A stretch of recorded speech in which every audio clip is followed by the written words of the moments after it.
There's not masses amount that you can do in reality. I'm sure you've all treated patients with scoliosis. There are many more people out there with scoliosis than you think about, especially underneath the way the body curves and adapts.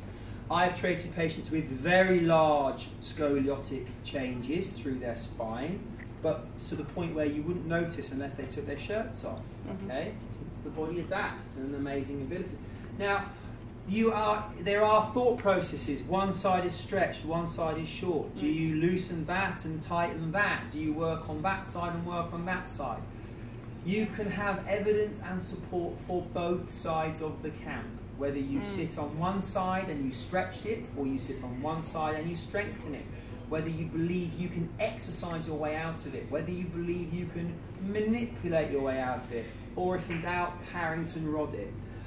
For me, being honest, every person that you treat that has a scoliotic change, you have to look at how it affects them.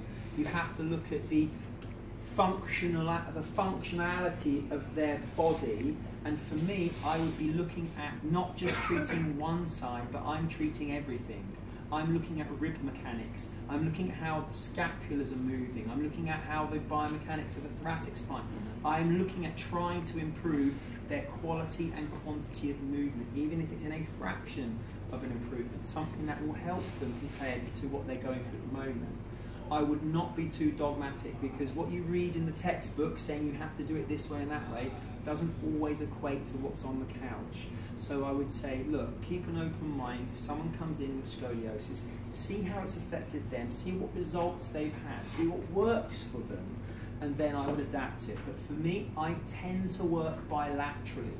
So for example, if someone has TMJ pain on the left-hand side, we are going to cover the TMJ. Yes, I treat the painful side, but also I consider it's a bone, and I would always treat probably the other side too. The only times I tend to work unilaterally is in the peripherals.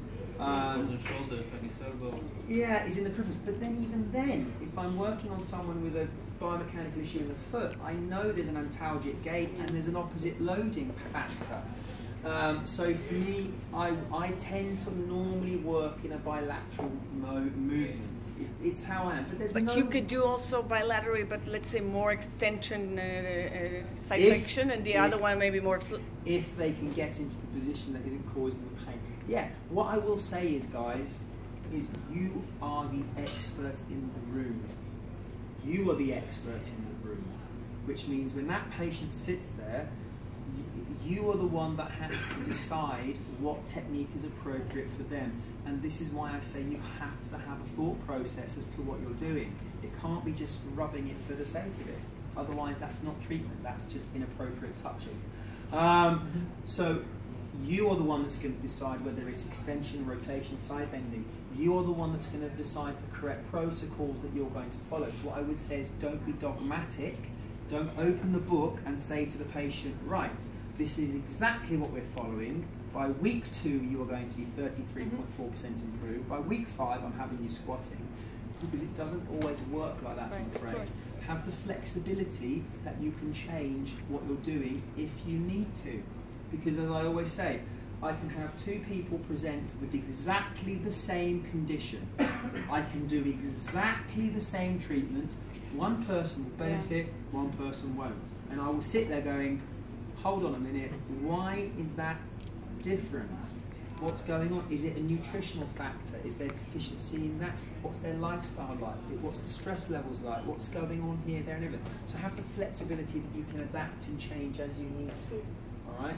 But it's a valid point. But I can use this technique on somebody with scoliosis. Christ, you're not going to make it worse, are you? You know, there's no counter-indication. No, not at all. I would say whatever you can do to help improve the quality and quantity of movement for that patient is going to be vitally important. But bear in mind, let's be honest, the exercise rehabilitation side of it is going to be as equally as important, if not more.